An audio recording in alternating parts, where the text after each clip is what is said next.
Call to order the public hearing on two ordinances. The first one is ordinance 0-25-4, an ordinance of the Mayor and Town Council of Chesapeake Beach, Maryland, amending the Town Code, Chapter 290, zoning, Article 7, Planning Commission and Board of Appeals, Section 290-32, Board of Appeals, to move text relating to a certain restriction on the grant of a variance in the critical area from subsection F5 to subsection F4. Anybody have any comments or questions on this? Observations? Hi, Dan. Public comment. Hi. At the last meeting, I asked very specific questions in regards to this, and it didn't really sound like, so does that make sense? But I asked questions. The planning and zoning administrator was here. I've never had them questions answered in regards to how this meeting for this public zoning ordinance, no answer was provided.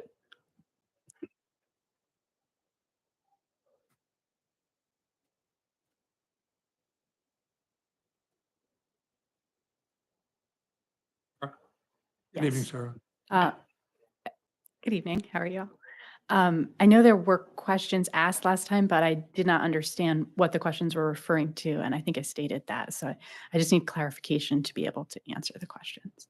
Dan, did you hear that? So Yes, it, I submitted them. we'll follow up with you, Dan. We want to be responsive. Perhaps if you're here throughout the entire meeting, you two can talk briefly at the conclusion of the meeting.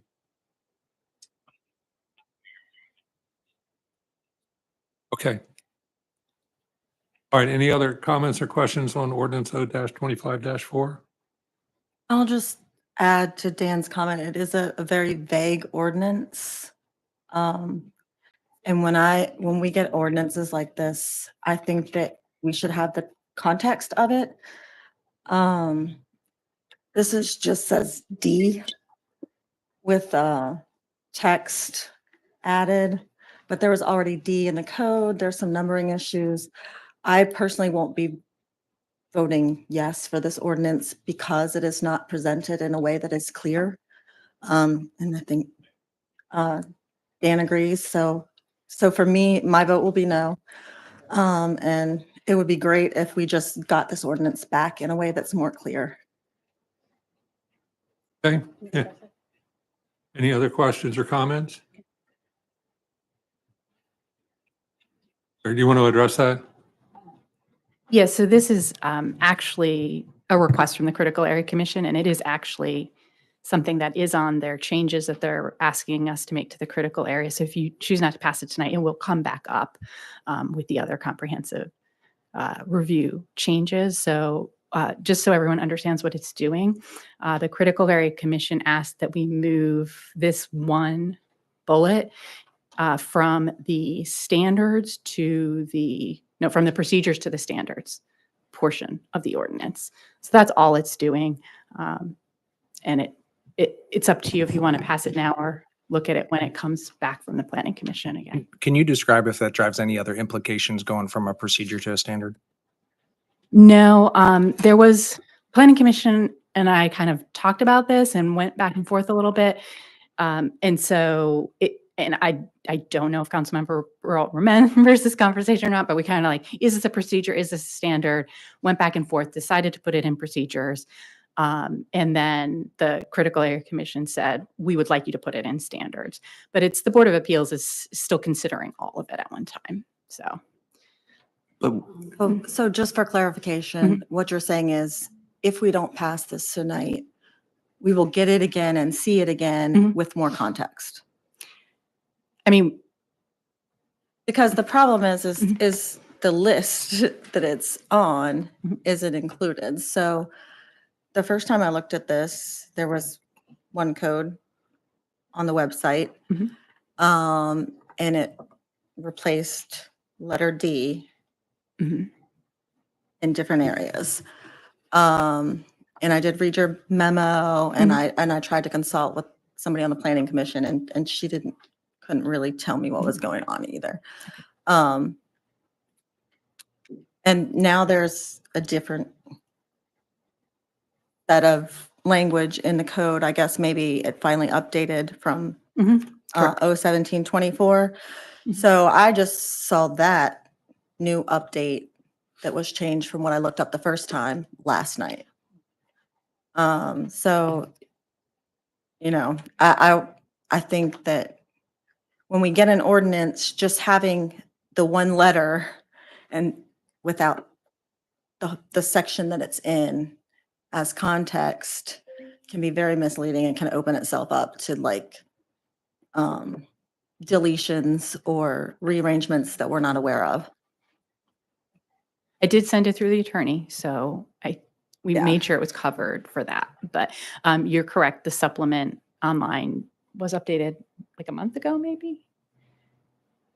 Yeah, so you would have seen the old critical area ordinance, even though it wasn't actually in effect Right. up until a Right, month but when ago. you make, you know, when you presented to the planning commission, the old stuff was in there. So that's what I was referencing Yes. when, right, it's probably not the best way to pass an ordinance right now. Does that answer all the Okay, questions? Kathleen? Yes. Sarah, we discussed this, I believe, ad infinitum on the Planning and Zoning Commission. We went back and forth. I believe the meeting was at least 2 hours. And I know all of the changes that the Planning and Zoning Committee made, especially in regards to critical areas, were based on lengthy discussions of the matter. Mhm. And then as you mentioned, it then goes on to, what is it, the state critical The critical area. critical area Commission. commission, and they have certain mandates. But I think, you know, their mandate is to protect us, and I don't think they would make any recommendation to us that would not safeguard Chesapeake Beach and what the preservation and of the critical area. So I myself personally would recommend that we pass this. I can just tell you that summarily, Planning and Zoning Commission discusses any matter before it at length.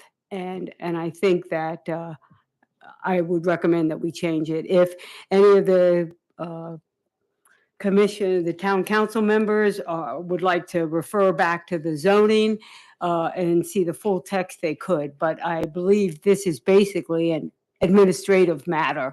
It's moving it from standards to procedures. It's nothing more involved than relocating text in a different part of the manual.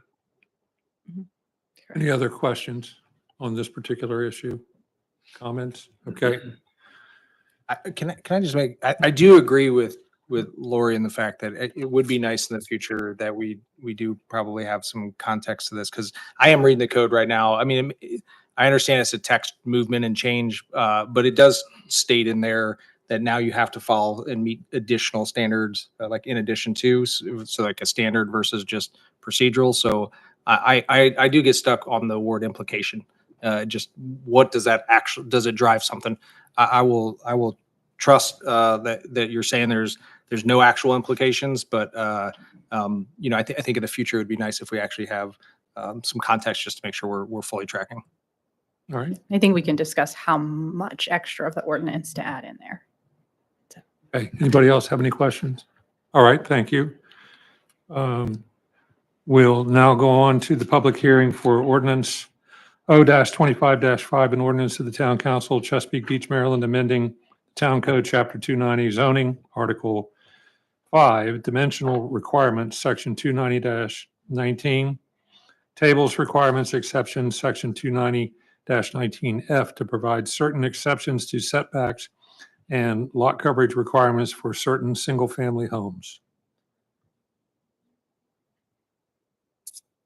Comments, questions? Yes, Dan? Yes, this is actually the verbiage that I'd sent after I spoke on the agenda on April 10th.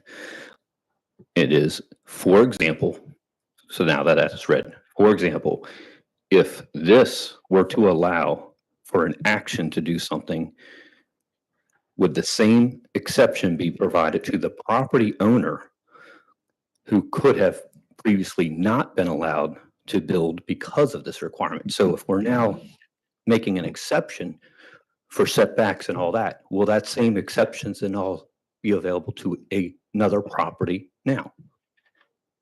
I'll ask Sarah to respond to that. Thank you, Dan. Yes, the answer is that once this is adopted, it will apply to all properties. So if were previously denied, you came back with this new zoning change, you would be approved as long as you're meeting the requirements of it. Thank When you. you say all properties, so Mm. last time you were here, Mhm. and I do have a clarification amendment, very minor, but, and I have no idea if it'll pass. But you had said this dealt with as-built neighborhoods. So this Yes. was a grandfathering Yes, type of thing, it's So- all properties wasn't exactly the right wording. right? Yeah. So to me, it reads like it could be all properties, which is why I want to amend to clarify that, because I think the ambiguity opens up a lot of legal, you know, Okay. danger, for lack of a better word right now. I will find the reference for the grandfathering piece that we put in there. I know you were on the planning commission when we did this. and we Right, I made know, sure to that's, make sure that's that probably the was only reason I understand it. but, only everything that was built yeah. before a certain date. And it does say that, I'm just not sure which part he's prior to November. Yeah. Whatever date that was originally passed. Yeah, I understand the intent. I just think if we flipped the structure of the sentence a little bit, it would be much clearer. I was just clarify that it applies to the properties that references, right? That were built before that date. So not every property in town, but every property in town that Right. fits the description in there. Right, because the planning commission took a lot of time in trying to make Mhm. sure that the new development that comes in Yes. has what people need in the way of some open space and Mhm. the room around it. So you don't want to get in that situation where a developer who has endless amounts of money can look at it and say, no, it says all properties. Yeah. So- and I was sort of answering the question from the resident, which is if the resident had applied for a deck permit for their interior townhome previously and been denied, Right. they would, as long as they meet the new requirements, they would be approved now. Yes, exactly. That was the intent. Hold on, I have a question for you. Mhm. Just to put it on public record. Yeah. Can you, in layman's terms, state what the intention of the change is and also what implications would be? And if you want to provide some examples, that would be great. Sure. So there's two things that it does. The first is to allow interior units in a townhouse block to not have side setbacks for their decks. So previously they would have to go in 5 feet on either side. And this allows them to go all the way to the edge as their house does. It also allows them to have a higher lot coverage percentage for their deck if they're adjacent to permanent open space. Because some of these townhomes have very small lots and they wouldn't really be able to have a deck without that provision. People have their kitchens on that floor. And we were denying permits for Hmm. people. There are existing, they were seeing their neighbors had the decks, whether they were permitted or not permitted. And it was creating problems. And the planning commission agreed that that should be allowed. The other piece of what it does is deals with non-conforming lots. We had people coming in with their non-conforming lot with non-conforming setbacks, and then they would have to meet the lot setbacks, so their deck wouldn't match their house line. They would have to go in to meet the new setbacks. And they were having to go to Board of Appeals for variances, which they were receiving. So we figured, make that easier on everyone. Does that Yeah, answer your no, thank questions? you. I appreciate it. I support this. A lot of these townhouses are only 20 feet wide. If you have a 5-foot setback on each side, Mhm. Would this one of specific, I know you had dealt with one just recently in Bayside. This would have been a good example where the neighbors had decks that went further out, but she could only go so many feet. Would this have resolved that one? This is the one from last year No, just like a few weeks ago, like a week ago, 2 weeks ago. on Dolores Court. Yeah, Brooke.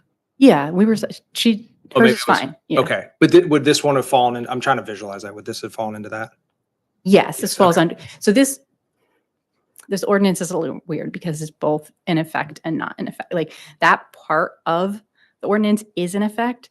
Okay. When the council adopted it in November, there were errors in what they adopted. And so Gotcha, you're okay. fixing the errors in the Okay. adoption. And also, just to say, a lot of those townhouses have a door, their exit door would be within that 5-foot setback. Yes.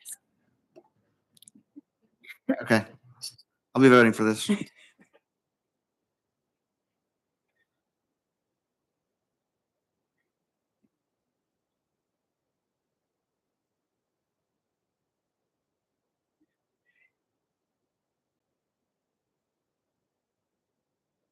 Do this.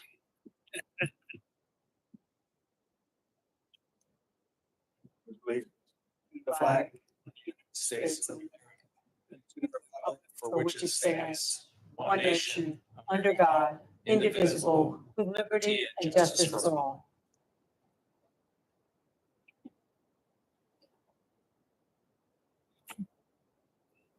All right, is there a motion to approve the agenda? I make a motion to approve the agenda. A second? All in favor, aye. Aye. Opposed? The ayes have it. This is the opportunity for the public to make a comment on any item in the agenda. Is there anybody that would wish to come forward and speak to any item that's on tonight's agenda? Hearing none, we'll move on to number 5, approval of the minutes of the April 10th Town Council meeting. Make a motion to approve. Is there any discussion? All in favor, say aye. Aye. Aye. Opposed? The ayes have it. Looking for a motion to approve the minutes of the April 30th, 2025 budget work session. I make a motion to approve. Is there a second? Second. All in favor, please say aye. Aye. Opposed? The ayes have it. All right, there is the one final one, the approval of the minutes of the April 30th, 2025 closed session. Is there a motion for approval? Make a motion to approve. Oh, you beat her to it. I was want to switch it up on you. Second. All in favor, say aye. Opposed? The ayes have it. I'll abstain from that. I wasn't there for that one. Noted. All right. It is time for the town administrator report. I think it's, what, this whole stack? Thank you, Samelia. So the town administrator report, it was part of the agenda package. Of particular note, I wanted to point out that we have 2 RFPs that have recently been posted in efforts to support the work at the treatment plant. One was for the biosolids removal contract. The proposals are due by June 9th. And the second was the replacement flow meters for the water treatment plant. The proposals are due July 9th. There are 2 other RFPs that are in legal review right now, and so those will be posted as soon as we get them back from the town attorney. And also of note, the tennis courts agreement has been received from Mid-Atlantic Asphalt, and that will be addressed later on in the agenda, but it's been provided as a part of the agenda. And the program open space application draft has also been included. We've recently been in conversations with the county around potentially moving some of the requests for funding for land acquisition out of FY26 and to be resubmitted in FY27. And that was done in coordination with, in conversations with select town council members who have been closely working on these projects, as well as the leaders from the Green Team.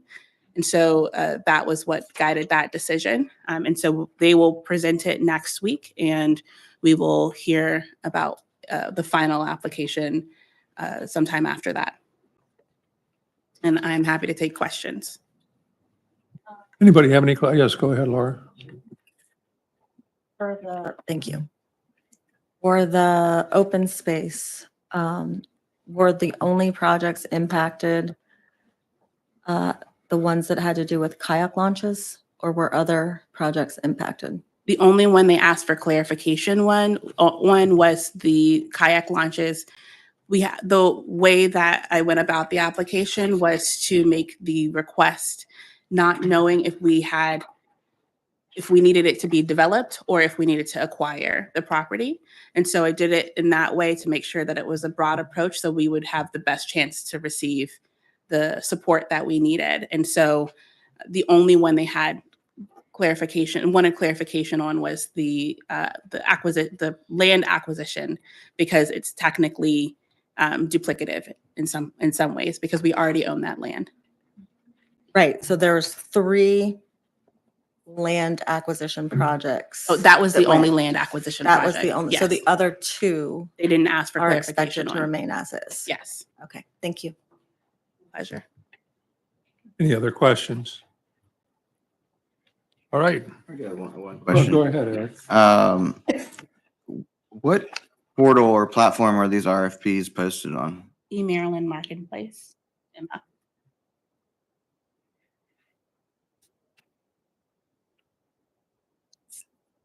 Thank you. I'm sorry, I have one more question. Of course. It's about the tennis courts. And I believe there was a need potentially for 2 separate contracts or just 1 contract? So I will defer to our town engineer who can walk us through that a bit more. Okay. Yes. So you have before each night a contract from Mid-Atlantic Asphalt to do the majority of the tennis court work. There are some other minor amendments and changes we want to do out there, i.e. make sure the lights are functioning properly, make sure their switches are relocated to actually fit the new entrances we're putting in, which will come to you at a later date. But my estimate, as I think you've seen, includes the entire project. So when do you expect to contract for that work? And obviously my fear is that we lose sight of it, don't plan it properly, don't have a contractor. And it's been 6 months, so we're all hoping that we just get this over. We're all tired of talking about it. We think it should have been done 2 years ago, and we're still doing it. So when do you expect to be able to put that contract before us? I got involved 3 weeks ago. I have the Mid-Atlantic contract before you. Mhm. As soon as you appropriate the funds for and agree to the budget, which I have set, I already have that contractor lined up to give me an estimate. Okay, that's great to hear. Sure. Thank you. Any other questions or comments on this issue? All right, let's move forward. It is time for the town treasurer's report. Dan, how are you this evening? Doing pretty good, thank you. Good. I see you still got the crutches though. I do, yep, so I'll just sit here. We won't make you stand at the I podium. appreciate that. Just brief report, the majority of the report lists the expenditures paid over $5,000. Most of these are related to consultants and contractors that we have agreements with. The other item is the utility fund rate study. It's currently completed phase 1. The consultants did present at the work session on Tuesday night and gave an update. I believe they're looking to have their next report in June and hopefully some rates by the end of June. That's about the extent of the report. Does anybody have any questions for the treasurer? Moving on, Public Works. Oh, I do. you have a treasurer? One question, if I could. Absolutely. I don't know if we talked about this in the last work session that I attended, but I know that we did express desire to have these notes added for these expenditures, and I appreciate them. They're here now. But can you give a little bit more information about the Cedar Lane LLC note saying contract approved by prior council? What is that actually for? I do not have the background information on that right now, but we get it to you. Okay, yeah, I appreciate it because it's it's the by far the largest expenditure here. So yeah, I'd like to know what that's for.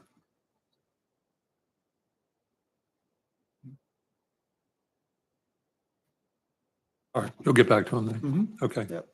Could I also ask that, are you able to expound on Schaefer Troxel and what that item is for? I see that it's approved by council, but I'm unsure what it is.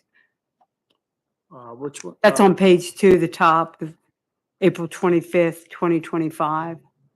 I'll get you on that one as Okay. well. Thank you. If we could, I mean, I'm glad to see that the notes are here now, but some of the notes aren't very descriptive as far as what they actually are for. We'll try to elaborate on them in the future, keep polishing them up.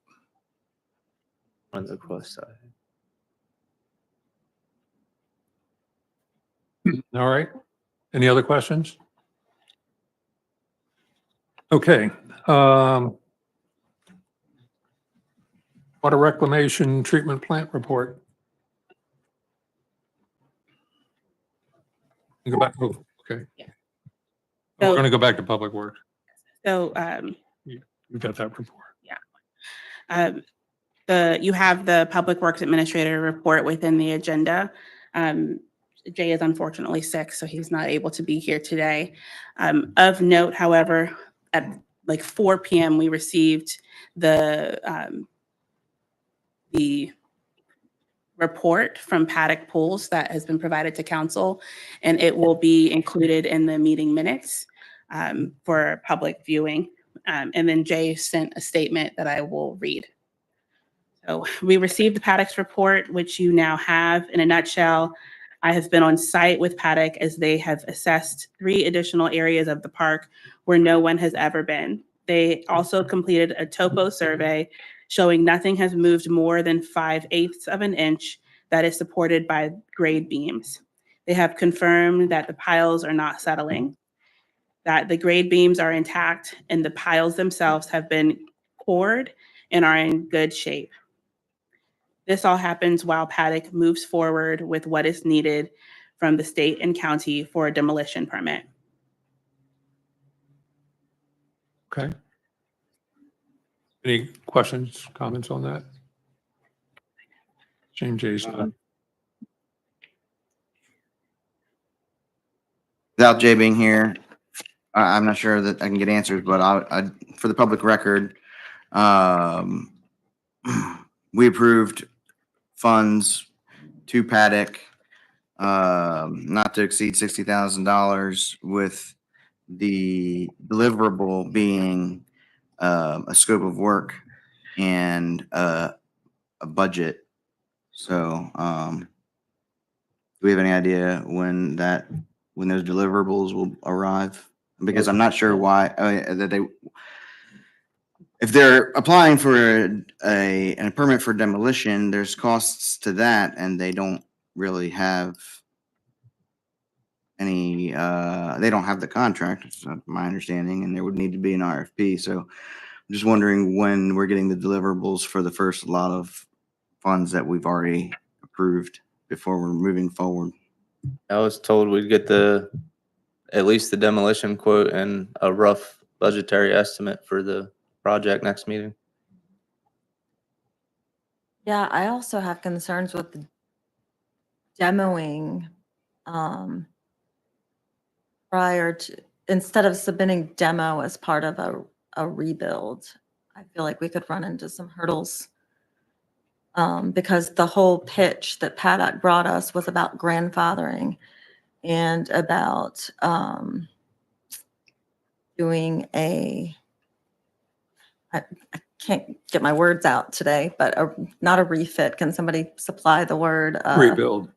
A rebuild, whatever the official, Well, Renovation. heavy renovation, almost a complete Yeah. renovation in the existing footprint. No, I agree with you. Retrofit. I agree with you completely that the demolition should be part of the full scope of the job, not a separate. Yeah.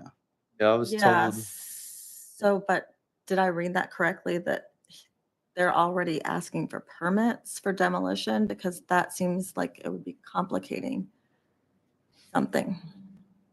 I'm personally not sure of the answer to that. Are you, Samia, again?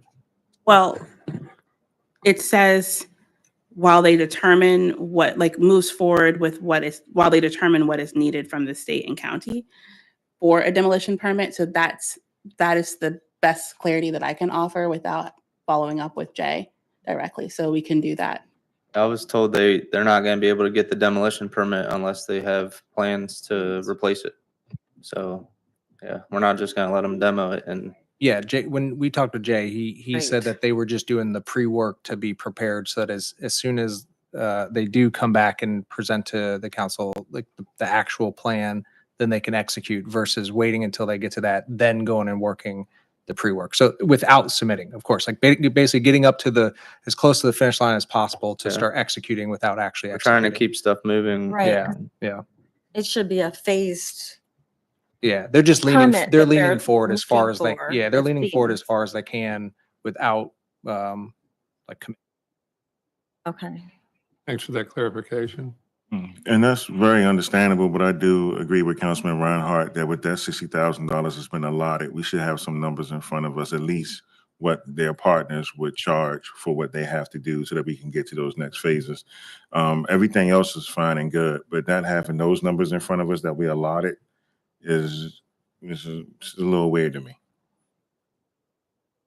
Yeah, they're still working with all the vendors, like all the water features and all Mhm. the engineering and So But- they know that within that 60,000, they should be putting something on the table so that we can know how that would work or what they would have to do. So them doing that would assuage us and make sure that we feel better about moving forward and being able to know that the process is going forward, that we won't have any missteps or things fall out of place. So part of that money was to like dig into the lazy river and take samples of the pilings, and so far everything looks great in that aspect. So that was part of it, just making sure it's feasible to do what we're trying to do. And the council stated it publicly and agreed during the discussions of approving that monies with Paddock here, that the deliverables are a scope of work and a budget. Yeah, we should have it next meeting. They're definitely shooting for that. Okay. Are we ready to move on to the water reclamation treatment plant? I got a question for Jay too next time. You're not here. Well, something that you can relay. So we have these meters that they can read remotely. They're all, pretty much all remote is- reading. I've seen some people that have like really high water bills, and it's usually due to a leak. I was wondering if we could set a notification up, like if there's a high water usage, like an abnormal usage over a couple of days or something, just to try to mitigate like a giant water bill. I'm not sure that anybody sits and monitors that all the time. Oh, no, I I'm think wondering if the it- only time, I think the only time that they get read, even though it's remote, is when it's time to do billing. I'm wondering if the system is capable of sending out a like automatic. It's worth looking into. Yeah. And we'll look into that. That's a good idea. Thank you. All right. Let's try again. Yes, sir. Good evening. For this period, we wasn't a whole lot of big changes on there. We had our normal PMCS that we completed through using our asset management software. that generated some work orders for some routine inspections of gear reducers on multiple pieces of equipment, where we just need to check the oil in the equipment and look for any possible leaks, make sure the equipment is sound. Lubrication of some of the pumps and blowers, to include semi-annual greasing of all the bearings for the belt filter press. That's usually about a half-day project to get that done. We did have a couple of emergency repairs. We had to replace a reagent injector on our chem scan. We had to go through all the troubleshooting steps to identify what the problem was, reach out to chem scan to order the part and then receive it and then get it installed. We had to do a repair on our UV bank number 3, where we had a significant failure on the distribution block inside the unit due to a ground short. We did troubleshooting to identify the source of it, replace the cable, tested everything out. Everything seemed to be back on order, restored power, nothing blew up, so we were good to go. This month we did our annual hearing conservation testing and training as required per OSHA. We did not have anybody identify as having a significant threshold shifts in their hearing level that would require any kind of notifications. It shows that everybody appears to be following all the rules and regulations of our hearing conservation program. At the last meeting, you all approved the purchase of an HVAC system for our denitrification filter building. That was installed by Alliance Trade Services about a week or so after approval. And that has significantly improved the conditions inside that motor control center. We had aeration blower number 1. We had work done on it by Excelsior Blowers in March for excessive vibration in the bearings.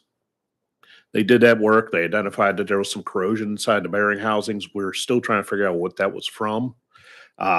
They came back free of charge to us, rechecked the work, identified that the bearing vibration issues we were identifying were due to faulty sensors. We were able to order those sensors and we're able to get them replaced today. We had several uses of the shellfish protection tank this period. One of them was for a significant rainfall on April 11th and April 12th that resulted in over 1 million gallons being pumped over to the shellfish tank, along with 1 million gallons, more than 1 million gallons coming into the plant. INI is a significant contributing factor to difficult operations at the plant. We're reaching out to the partners. We are trying to get some foresight into what's going on here and try and resolve the problems. We have a meeting with Anne Arundel County in July, I believe it was, regarding some of the issues that they've identified up in the Rosehaven area and what their steps are going to be to mitigate it. Yes, sir. You let me know when that is. I plan to be there. Yes, sir. The reason we're bringing it up with Anne Arundel directly is their flows are normally about 70,000 gallons a day. During one of these heavy rains, they'll get up to 400,000 gallons. And that's the straw that breaks the camel's back. They go from being the low flow producer to one of the higher flow producers. So it's definitely something we need to address, because all it's going to take is one good tropical storm coming up the bay and we're going to have a problem. So That problem would ultimately result perhaps in nasty discharges into the yes, absolutely. It would be, I don't know what else you could do. we can only do so much at the plant. During that heavy rainfall on the 11th, we put 19 feet over to the shellfish tank. We peak out at 22 feet and we started at 3 foot, I believe. So it was getting a little, we were almost having to go into our second and third steps that we go into when we have something like that, where we cut the air off to get the solids to settle down, to try and keep from having hydraulic push through the whole plant and keep all the solids where they should be in the plant. So I want to congratulate you again on the tours that you gave to the council members. And I probably should turn the microphone on so that everybody sitting up here, I'm sure, has a good understanding of exactly what you're talking about. Yes, Eric. Yeah. So anytime you mention the shellfish tank, it piques my interest. But do you have any idea why Anne Arundel County or the Rosehaven area increases so much versus the rest of everyone else who's experiencing the same storm? We do see increases with the flows from North Beach and Calvert. They're not as significant, but they are Right. higher. Anne Arundel County, and I'll give them some credit. They have done a lot of smoke testing. They've done a lot of testing in their gravity sewer system, but that's the section of houses right up by Harrington Harbor. Yeah. The section where you're coming into from the south end, pretty much all of that until you get to Harrington Harbor is all grinder pumps, and you can't smoke test that. My assumption is that there may be sump pumps in those houses that are hooked up to the sewer system. Those sump pumps are pumping to the grinder's pumping it to the pump station sent it to us. So we're getting a lot of the water that people didn't want to be pumping out into their yards or can't really because the ground is so flat up there and it just all lays there. That's all getting sent to us, and that's not a good thing.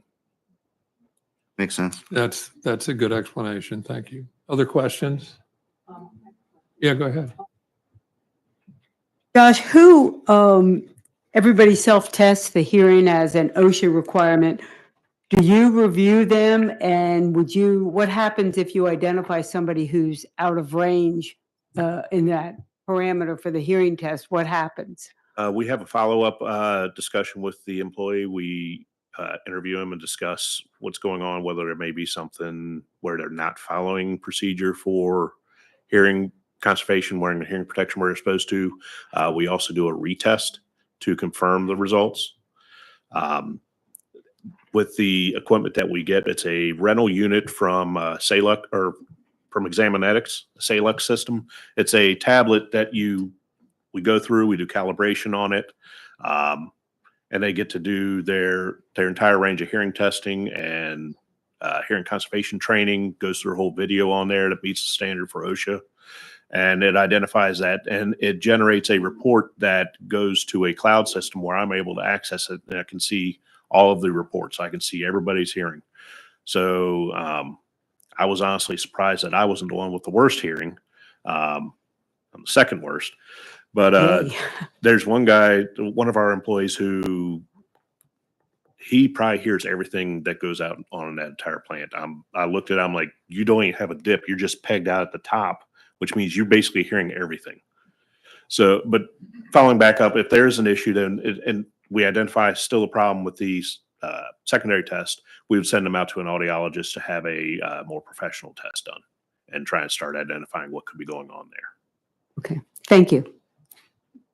And I'm just going to make a quick comment about our relationship with our partners for the water reclamation treatment plant. So our partners are Calvert County, Anne Arundel County, and North Beach. And Josh, you correct me if I'm wrong, but I think that the relationship when I came into my position was very strained. Yes, that's a great word. And I think that we're moving in the right direction. Just as this council was invited toward the facility, we have extended that invitation to our partners for their town council members. Yeah. And we are actively working to lock down a date to address one of the larger issues, which is an ongoing discrepancy regarding EDUs and the allocations. And so that is where the date is coming, but I just wanted to report that to the council that we have been really mindful about repairing the relationship with our partners, and it's going well. And I'll add to that. Also clarification for those who don't know, EDUs is estimated dwelling units, which is an estimate of how much a single dwelling should be putting out at a given point in time. Did I get that right? Equivalent. dwelling Equivalent. units. Okay. Equivalent. Okay. Close. I was close. I had the right letters. But this work that is ongoing to work with our partners is something that hasn't happened in a long time. And I'm just, I feel good that we're headed in the right direction, and with Samelia and everybody else that's involved. I mean, we're moving in the right direction to work with our partners, not against our partners. And that's how I perceive this. And I have the high optimism that during this term of service, that we're going to be able to make major improvements in these relationships and major improvements in our environment with regard to this plan. So I just wanted to say that. All right, next, town engineers report. You're on, sir. Thank you very much. So in our report, we talk about a meeting we had with the developers of Richfield Station, bringing them back in and having a conversation about where they're going. They've got some items to provide to the town in reference to their prior approvals and some updated cost estimates. Once that's complete, they're expecting they're going to move forward. Also we met with on Route 261. Sabine and I have been working with the state. My report actually says they came back, requested project estimates on 5/7. We found that we sent them to them in February, and we resent them to them again earlier this week. Kellums Field, helping Jay finish up the park project out there and being in the support role there. Again, the same thing with Water Park, helping Jay as he needs help. He's been pretty much running that by himself, but I'm there supporting him as he needs to. On the water reclamation treatment plant, which Josh talked about, the Headworks project, we got our MDE permit on that project, so that's ready to move forward whenever funding is available, and we're ready to do it. Old Bayside Water Tower, we've been continuing to monitor the settlement which was going on out there, which we suspected. We did a testing again in April and found no settlement. So I actually suggest we go to a 1-year monitoring period at that point. Beyond that, we've been working with the Beach Elementary tennis courts, which we talked about a little bit, and you'll hear more about later, I think. And Jay has asked our office to help him with some drainage issues on 29th Street. So with that, I'll take any question you have. Wayne? You said you're going to go for the water tower testing, and you recommended it goes to an annual. Currently, how often do you test right now? How frequently? Every 6 months. I see. Thank you. Any other questions? Okay, Eric's got a question. As soon as he writes Sorry, it I'm just down. writing some notes.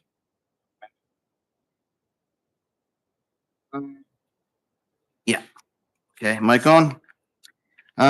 Richfield Station, the meeting with the developer, that sounds promising. All I really want to say here is that if there's a way that we, and that's not necessarily directed at you, but if we can get the developer to if we're opening up development of Richfield Station and he's all for doing that, if we could please try in some way to get him to develop the area at the trailhead first so that area can get paved. I mean, that's really, and I think the number one issue in Richfield Station, he may see the other pockets of, other pockets of development that are more attractive to him. But as far as the town is concerned and the residents who've been living in that unpaved area for 10, 15 years, that's really important. If we could somehow get that area to be the starting point of development so that those people can have final paved roads that they've been, wanting and deserving for a long time. I couldn't agree with you more. Just a priority list of location for development. Well, I could not agree with you more. And we had a very good meeting with the developer and his engineer, or I guess it was his engineer. Huh? Oh, that was, okay. Yeah, okay. Anyway, and that was just last week. And I think that with this council and this administration, they're ready to continue to work on the project. I think that they were stonewalled by the previous administration, and that's why everything came to a grinding halt. And so that having been said, we have initiated the dialogue. We've pointed out that very area that you're referring to at the top of the trail. That's what I call it, the top of the trail. And also that whole unpaved area, that's a mess up there. And we'd love to see that get squared away. And he also, let's see, we didn't really talk about Stream Walkway. I mean, it was pretty much just that, as I recall. And I mean, there's still platted on Streamwalk Way, a large number of houses there. But that wasn't what we focused on. What we focused on was those townhouses up there and some of the issues that are existing that need remedial work.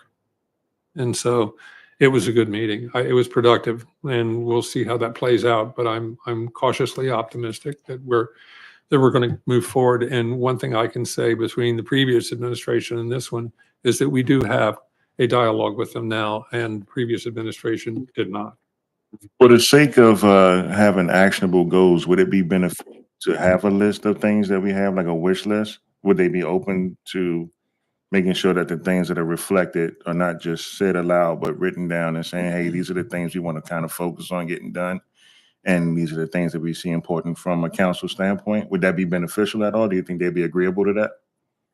So before I answer that, what I'll say is during the conversation, what we shared with them was not a punch list, but it was a documented map of all of the issues that were noticed from a public works standpoint, right?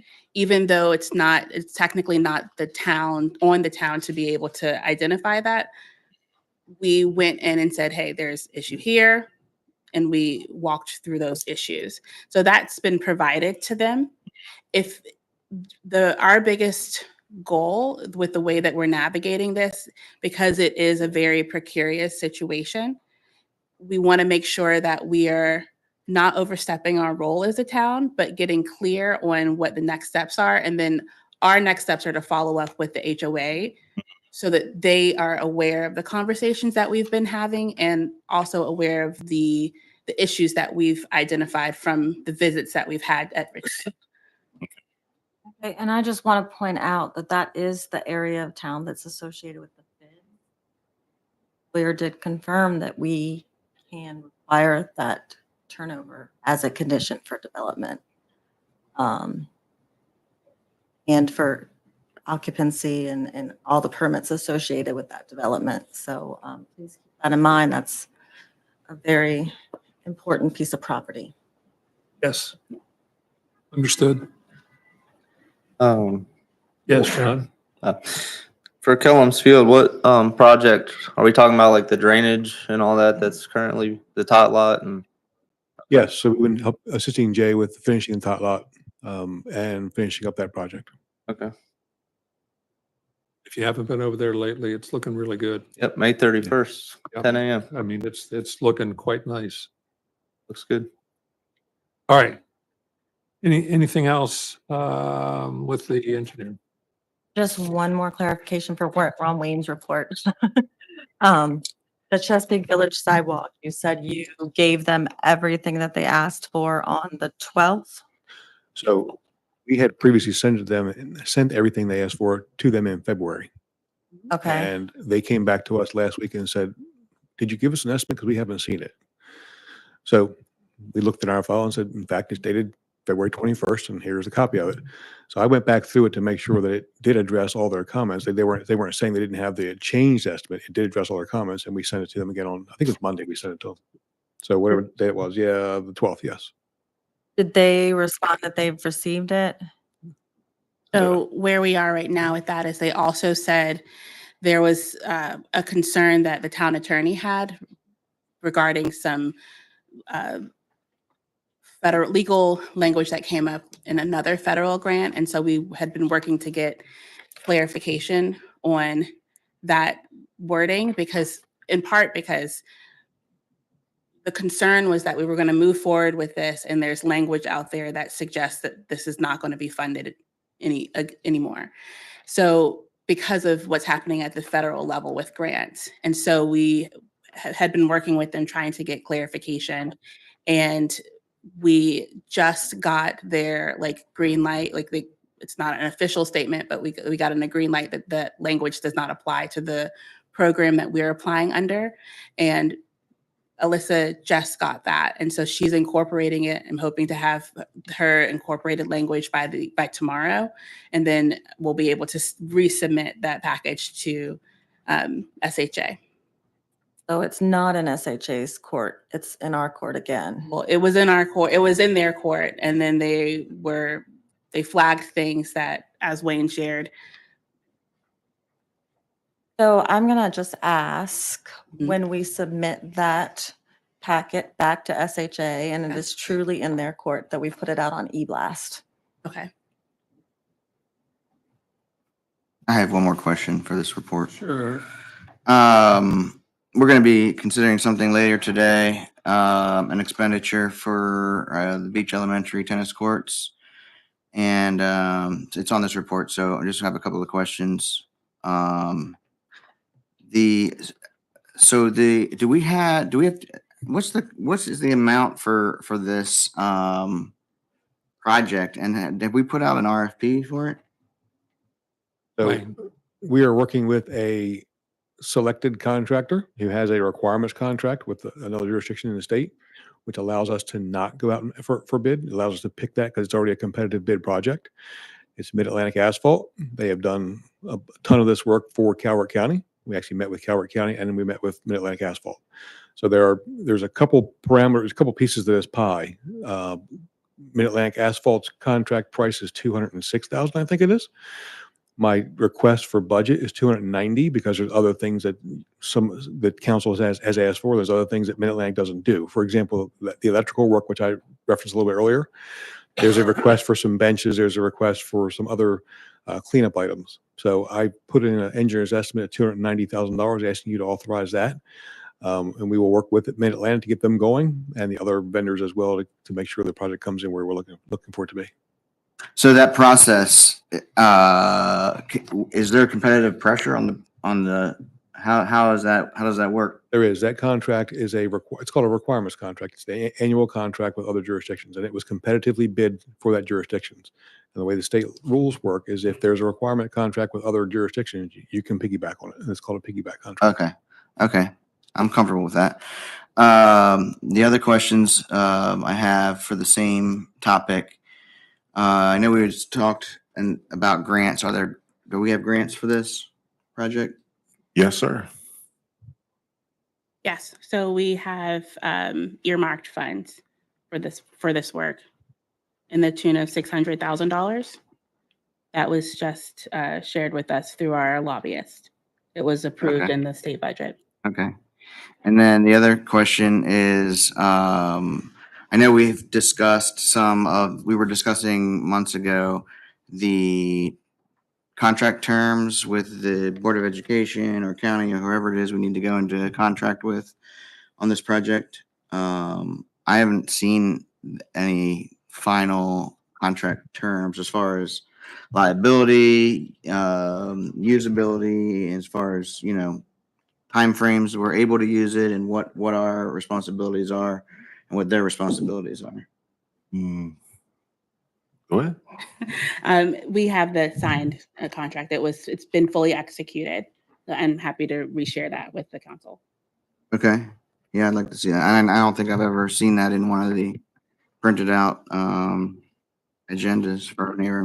It was back in either February or March. I remember seeing one, Mm. but it wasn't signed. We were discussing it. Well, the only one that signs it's the mayor anyway. But it was just presented to us as awareness. Yeah, I'd definitely like to see a copy of that. I won't be able to vote for funds without reviewing that.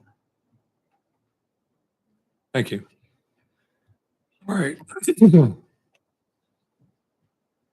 Next item on the agenda is the Calvert County Sheriff's Office, Twin Beaches Patrol. Please come forward.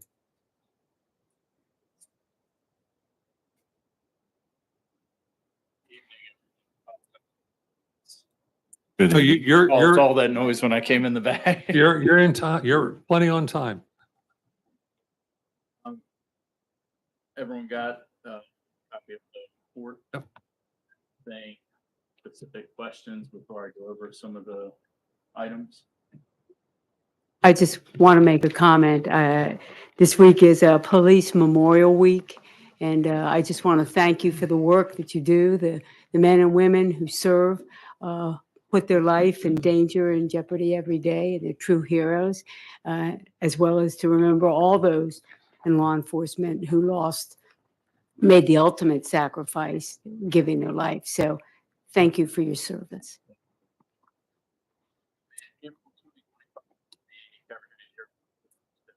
Responded to 180 calls for service. This is just a handful more than we had in March. The deputies had 1,143 self-initiated tasks to include patrol checks, follow-up investigations, and traffic stops. I've tried to get our traffic numbers way up since I came up here because they really weren't enforcing stuff. I'm not saying they got to go out and write tickets and everything, but remind people. I do between 5 and 10 stops a day, and most days I don't write a ticket. It's, hey, let's not forget the speed in this area. Hey, let's not forget, don't be on our phones, just educating people. So we've actually increased the numbers on that significantly. And with the 180 calls for service, some of note were had a traffic complaint on April 2nd that resulted in the driver being arrested for what we have in there. It says CDS charges as controlled dangerous substances, which just means drugs or narcotics. We had several DUIs within the month, and that's from the DUIs will come in just from us doing traffic enforcement or citizen complaints. So the deputies have done an excellent job with getting some of these DUIs off the road. So we have seen an increase in those as well. We had an emergency petition on April 24th. That was at Bayfront Park. The gentleman was acting out of sorts. We responded there. We had enough to take him for an emergency petition, but he went down to the hospital and got the help that he needed. A couple deputies and I on April 18th, we had a welfare check in the parking garage at Rod and Reel, which led to a significant drug arrest. We arrived and in the door, we located prescription medications that did not belong to anyone in the vehicle. And it was 42 Xanax or Alprazolam. And then we also searched the trunk of the vehicle and found 3.5 pounds of marijuana that was prepackaged from dispensaries. All of that is still being looked at because we don't know if this gentleman broke into a dispensary in the region and stole this. Because as I said, it was already packaged with names and all that stuff in it. So I know it's not viewed as that big of a deal, but I've spent 11 years of my career in narcotics doing investigations, and that's my favorite thing to do. So I've been pushing that on these guys. I said, it's up here. It's not as bad as some counties, so I'm thankful for that because I've gotten to work all over the state, but I said it is here, so let's start finding it more. Had several domestics. Some were subjects were arrested and charged. Some just reports were taken. Had a fraud transaction on a bank account that was taken on April 4th. April 9th, we had a found property call. I apologize, I did not put the location in here, but a gentleman was mowing his grass and found a magazine that belonged to a 9mm handgun, and it had bullets in it. And I made too. So we have not had anyone say they're missing a magazine, so that was obviously taken into our custody, and it was placed in the vault at the sheriff's office for safekeeping. We had another fraud on April 23rd. Subject was made aware some bank accounts were open in his name. I know there's a lot of that going around right now. I get probably 10 of them a day on my phone for tolls, bank accounts, Apple Pay, and I text them back. I'm like, wrong person. I don't even have this stuff. I don't even have an Apple Pay account. So, but just be mindful that a lot of those are scams. So, Seems to be more and more scams all the time. absolutely. We also received, I think it was near the end of March, but last month we increased it. We received complaints from some citizens in Richfield Station. I know that's its development in Chesapeake Beach, of various traffic complaints and people speeding all day long. So I have been trying to make it in there at least 2 or 3 times a week and just, like I said, remind everybody what the speed is in there and just make sure cars are slowing down. So, and trying to do it when the buses are in there too. So we're getting some double enforcement out of that. Any questions? That reminds me that we bought that like portable speed monitor that we still need to place. I think that might be another follow-up for Jay. Yeah, I would have said. Sounds like Richfield Station would be a good spot for that, right? Yeah. It's like, it Definitely. flashes at you when you go over 25 or whatever. Yep. And if we don't have one, I can get one from our traffic safety unit, have them bring one up. I'm good friends with the sergeant who runs that, so I could have him bring that up, just put it there for a couple days, just make people aware. Yeah, I believe the town bought one, Yep. Okay. the previous administration, but I'm not sure it hasn't been Awesome that used. you have two. I'm sorry. That's awesome that we can have two. Yeah. There you go. We solved it. There you It's done. Let's go home. go. Anybody have any questions? I have a weird question that you might not be able to answer, but so you get involved with bank fraud, correct? Yeah. Does the police get involved with hacking, or where would somebody go if they were constantly hacked? So my personal experience is I have just called my bank, they take care of it. And a lot of times what we found is the bank wants a case number. So people will call us and they're like, hey, the bank just said I need to get a case number and just a quick report on what took place. So a lot of times our fraud reports are not very in depth. We take the notes of what the people tell us, we put it into a report, we send it to them, they give it to their bank, and their bank sicks their investigators on all this stuff. At least that's what we've been seeing lately. Before, years ago, we did do a lot of the legwork ourselves. But the banks, it's become such a common thing that they have their own teams that go out and do this stuff. Gotcha. Yeah, I've had my card stolen before. It led to an arrest. But hacking would not be the police. It would be like an investigator or somebody else. Yes. Yes. Okay. Thank you. No problem. Any other questions? And I'll be here till the end if you guys think of anything. All right, thank you very much. Thank you. Thank you for your report. All right, next is the North Beach Volunteer Fire Department. I don't know that anybody is here from the fire department, but you do have their written report. Does anybody have any questions that we could pass back to the fire department? Or comments or anything? All right, we'll continue to move forward. Mayor's report. I wrote about 5 pages that I want to share with you tonight. Oh, well, it's not quite that much. The FY 2026 budget preparation has progressed smoothly thanks to the following staff members for the thorough and diligent work. That's Samelia, Zach Cron, Dan Baden, Jay Barry, Josh Stinnett. I'd also like to express my gratitude to town council members for their thoughtful and thorough work on this budget. In my 28 years of prior service to town, I've never seen an effort as thoughtful and as collaborative as this one. I want to thank all of you council members. The Miller Loveless Park is nearing completion over here at Kellens Field. The grand opening is scheduled for May 31st at 10 a.m. There is a conference coming up at the Rod and Reel from a professional society that I've been a member of for a long time, and that's the Society of Motion Picture and Television Engineers. It's known as SMPTE. And as many of you know, my entire career has been on the technical side of broadcasting as a founding employee of NPR in 1971, later with my own software development company, providing systems for NPR, ABC Radio Network, Mutual Broadcast Systems, Sirius Satellite Radio, and others. I started there in 71. I left in 2000, or I'm sorry. I went back in 2003 after I shut my business down. And then and then shortly after that, I ended up spending about a fourth of my time at NPR and PBS. But it all started out a whole lot earlier. I gained notoriety in 1962 when I and a friend of mine created a small radio station in my bedroom in Falls Church, Virginia. My father worked for one of the 3 radio daily Washington newspapers and managed to get a story about it in the paper. The FCC read about it, came to my house and scared my mother with a threat of a $10,000 fine. Now, this is with a 1/4 watt transmitter, mind you, a tenth of a watt. Paper printed a follow-up story about this unwelcome visit that generated coverage all over the country via United Press International.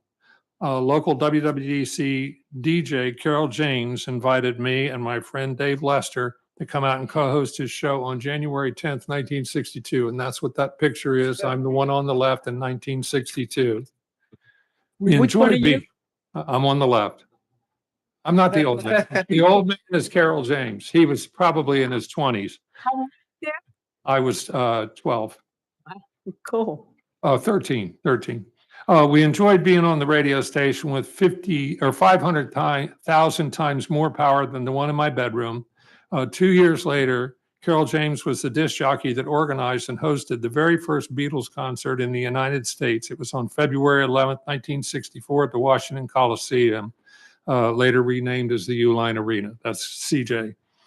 I'm sharing this because I'm a life member of a number of professional engineering societies, including SMPTE, the Society of Motion Picture Television Engineers. Many years ago, I worked with the late Peter Wharton, who lived down in Camp Roosevelt, to create an annual technical conference for television engineering professionals. We called it Bits by the Bay. This event has always been held at the Rod and Reel. I'm very glad to see that the Rod and Reel is now 99.99% complete. That was from Wes Donovan. After many years of construction. As a result, BITS is back. There will be over 100 television engineering professionals coming to enjoy our beautiful town, to share information, understand trends in the business, to learn from our peers, and to socialize. I'm very proud that this resource is once again available in Chesapeake Beach, and that's going to be a week from today. For 2 days. So I just wanted to share that with you. I appreciate your indulgence in me taking that private time to do that. All right, let's move forward. The next item on the agenda is consideration voting on ordinance O-25-4, an ordinance of the Mayor and Council of Chesapeake Beach amending the town code. I'm sorry. I thought you were gonna, let me address the council. Oh, yes, I'm sorry. Please go ahead. I apologize. No, no worries. I didn't write it down. That's where I messed up. Obviously, you're not 12 anymore. No, I don't remember as well as I did 50 some odd, 60 some odd years ago. Yes, Councilman Barral, go ahead, please. I'm sorry. Thank you. Thank you, Mayor. I just want to say that it certainly has been my great honor and pleasure to serve on the town council, although it's only been a short time, as well as planning and zoning and the tree board, as well as the Board of Port Wardens Authority. And I have been honored, and I'm very grateful for that service. I love Chesapeake Beach. I raised my family here, and it's very important to me.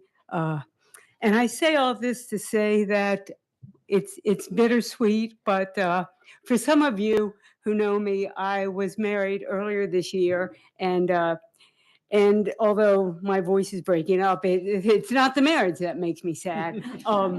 So I just want to say that the past 2 years I've commuted. My spouse lives on the Eastern Shore, and although I love to drive, it has become a lot to drive. So after a consult with my family, I've made the decision to put my home for sale.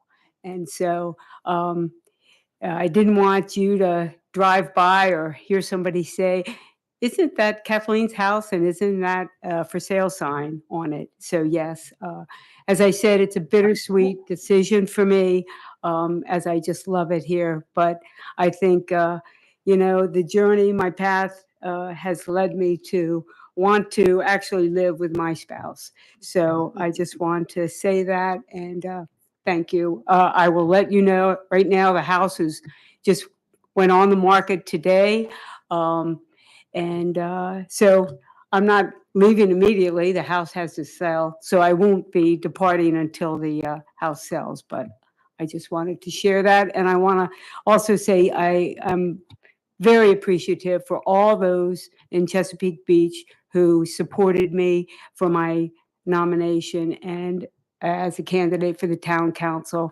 And please know it's a difficult decision and one that I haven't taken lightly. And I appreciate the support, and I wish you all the best of luck on the council, Mayor. And I hope you'll honor the Chesapeake Bay and the town and keep Chesapeake Beach small town proud. So thank you. Thank you. Kathleen? Well, you will be sorely missed. I've enjoyed getting to know you and I've enjoyed working with you. And we wish you all the best. And I have a feeling that a house that sits on a Yeah. high cliff that Won't take long. that is on bayfront property isn't going to sit around very long. And she's getting free advertising tonight too. Oh, yeah. John, that wasn't my motive, was it? Yeah. You weren't supposed to mention that. Shucks, I'm sorry, not. You'll be fine. The address, no. Well, I wouldn't say that it's on B Street. That's Oh, okay, okay. Great, but we appreciate your running, your serving and your contributions. And I hope for your sake that the house sells well quickly. I hope for our sake that it doesn't. Thank you. I appreciate that. All right. Now I'll move on with these ordinances. And you know, I wish you wouldn't wear those pointed shoes because when you kick me, it hurts. So wear soft Joel's shoes next time. All right. Let's go with the resolutions and ordinances. Okay, we've got a stack of them. We're going to vote on ordinance O-25-4, ordinance of the mayor and town council of Chesapeake Beach, Maryland, amending the town code, chapter 290 zoning, article 7, planning commission, board of appeals, section 29-32, board of appeals, to move text relating to a certain restriction on the grant of a variance in the critical area from subsection F5 to subsection F4. We already talked about this in the hearing. Is there a motion for approval? I make a motion to approve. Or a second? A second. All right. Any further discussion? All in favor, say aye. Aye. Aye. Opposed? Okay, let the record reflect 4 in favor, 2 opposed. Motion passes. All right, we're going to vote on ordinance O-25-5, an ordinance of the Town Council of Chesapeake Beach, Maryland, amending the Town Code, Chapter 290, zoning, Article 5, dimensional requirements, Section 290-19, tables, requirements, exceptions, Section 290-19F, to provide certain exceptions to setbacks and lot coverage requirements for certain single-family homes. Is there a motion for approval? I make a motion to approve. Is there a second? Okay, we have a motion to amend. Second the motion to amend. Okay, This is just as discussed, a simple rearrangement of words in section 3. And it's just moving one area of the sentence to the top. So I'll just read what I move to amend it to say. Subject to section J and M of this section, in any district that was constructed prior to November 21st, 2024, where single-family attached dwellings or townhomes are permitted with respect to a single-family attached dwelling or townhome, colon, and then it continues on as written. So it just basically clarifies that this is referring to districts that were constructed prior to November 21st. thank you for that. And is there any comments, any questions? I'm sorry, can you restate the amendment so that I can understand what it is? Because I can't vote on it if I don't understand. Well, and so she's taking and moving one section from below up. She wants to move this to where? Right, it's where I drew the arrow. Oh, starting here. Moving it to here. Yeah, It's I don't think it changed. it's the same sentence, just rearranged. Same sentence, just rearranged the So that- parenthetical phrase. It's just clearer. It doesn't really change anything except for clarity. Is it possible to hear from the planning and zoning commission? Well, before we do that once, can you mark yours there? Let me just mark mine and then I'll give it back to you. Yeah.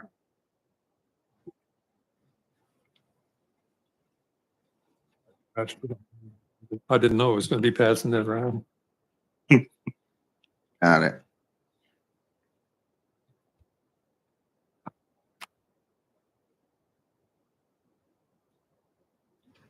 Stand by a minute. comments?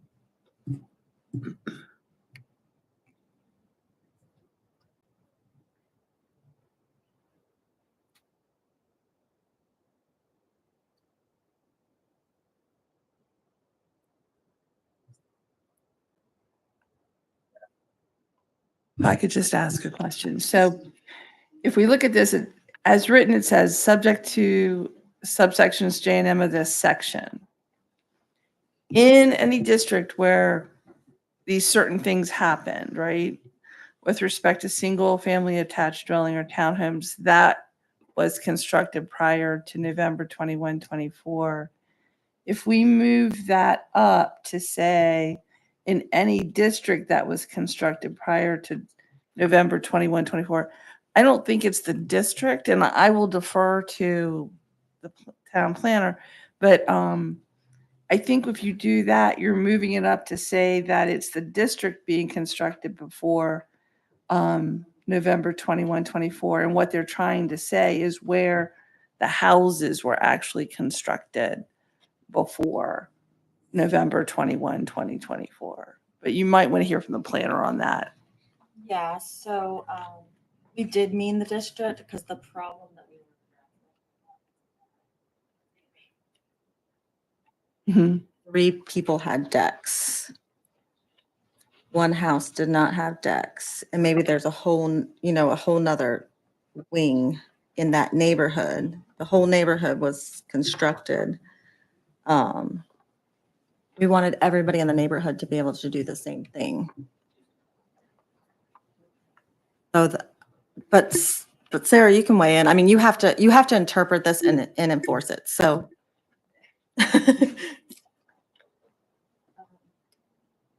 So my concern about interpreting and enforcing that is you're talking about a zoning district, which isn't constructed. And so what would happen with this is as zoning districts were changed, the zoning administrator would always have to go back to find out what the zoning in the district was on November 21st, 2004, and then make the deck assessment based on that zoning map instead of the current zoning map. Instead of what? So district refers to zoning district, not area. So if we move with respect to single family attached dwelling or townhome that was constructed prior to November of 21st, 2024, after the word in any district, we're now looking at like when the district was constructed. And a district isn't constructed, it's created through the zoning ordinance. And so what you would do is tie this specific area to the zoning map that was in place at that time. And so that map would have to be maintained and referenced by the zoning administrator whenever they were issuing a permit for a deck. So this is trying to tie it to the homes that are already constructed. So that eliminates that need to maintain. This ties it to only the homes that were constructed. Yes, with respect to a single family attached dwelling or townhome that was constructed prior to that date. Okay. Yeah. If that's how you're going to interpret it, that's great. As long as it doesn't apply to all, to new development or anything like that. I mean, I would defer to the attorney to see if there was a different way to interpret that, but I don't see a different way to interpret the statement that it's respect to, That were like, with respect to single family attached dwelling. And the attorney did draft this and adjust a little bit what the planning commission had done to make sure it was clear. And I think we had talked about subdivision being the word, not district. And we had talked about, it's a little bit different than what we talked about. And as long as you interpret it and can legally interpret it the way that it was intended, that's all great. But if we're leaving it open for a new developer to come in and skate on setbacks that we purposely put in place, that is not okay. So that's Right. So Yeah. the reason I want to defer back to the attorney is because it's not about whether I would interpret it this way, right? It's about whether anyone reviewing this has leeway to interpret it differently. I guess what I would say is, so when you look at this, subject to subsections J and M of the section, so we've got to take that apart, right? Take that away for purposes of this discussion. In any district where single-family attached dwellings or townhomes are permitted. So that restricts the districts to which we're referring, right? That To could be where every- single-family and townhomes are permitted.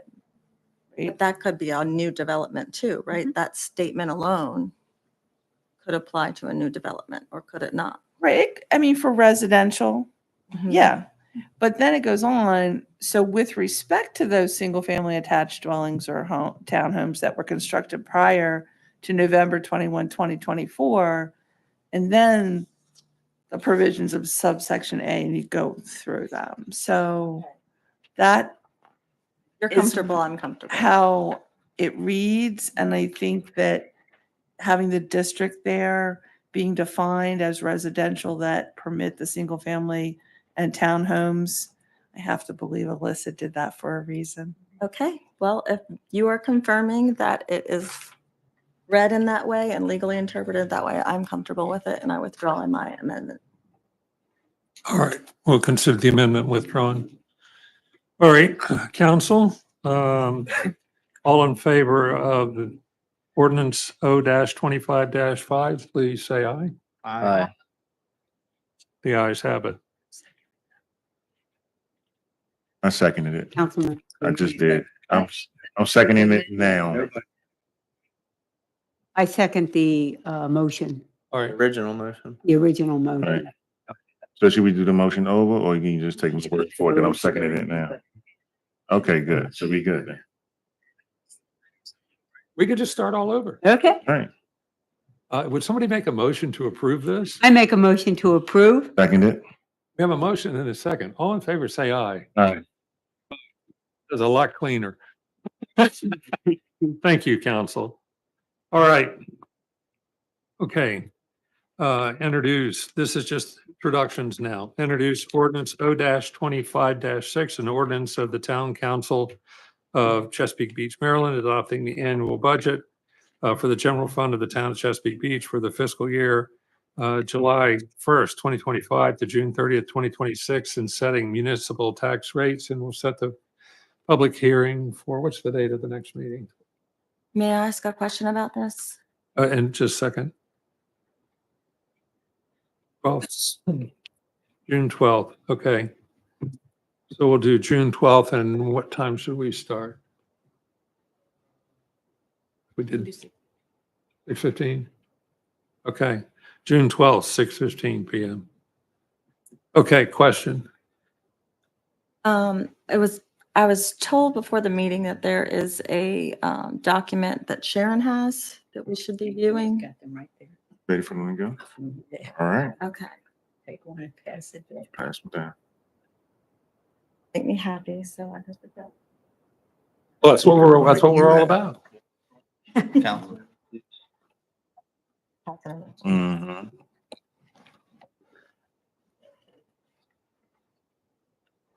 You go on it. They're coming. We got a lot of them.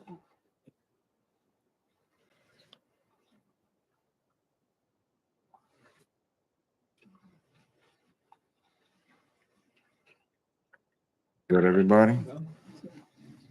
Couple more. Everybody. That's everybody? Yeah. Well, Samia's here. Oh, because you just started. Just You just started. care about yourself.